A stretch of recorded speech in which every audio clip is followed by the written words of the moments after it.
టెస్ట్లు ఇవన్నీ లేవు. సో, అప్పుడు ఎలా తెలుసుకునేవాళ్ళు? ఓన్లీ వామిటింగ్స్ ఏనా? ఆ సినిమాల్లో చూస్తుంటాం కదా!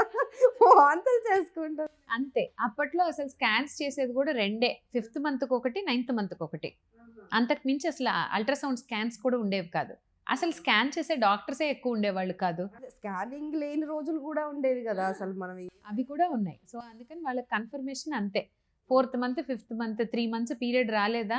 వామిటింగ్స్ అవుతున్నాయా? ఓకే. ప్రెగ్నెన్సీ. సో, అందుకని ఫస్ట్ 3 మంత్స్ చాలా ఇంపార్టెంట్. చాలా జాగ్రత్తగా, చాలా కేర్‌ఫుల్‌గా మానిటర్ చేసుకుంటూ ప్రెగ్నెన్సీని గనక హెల్తీగా ఉంటే then definitely almost all miscarriage రేట్‌ని మనం తగ్గించొచ్చు. సో, అందుకని బిఫోర్ ప్రెగ్నెన్సీ ఎంత హెల్తీగా ఉంటారో ఫస్ట్ 3 మంత్స్‌లో కూడా ఆ హెల్తీనెస్‌ని మెయింటైన్ చేసుకుంటూ ఇమ్యూనిటీని పెంచుకుంటా ఉంటే గనక నీకు మిస్‌క్యారేజ్ తగ్గిపోతుంది.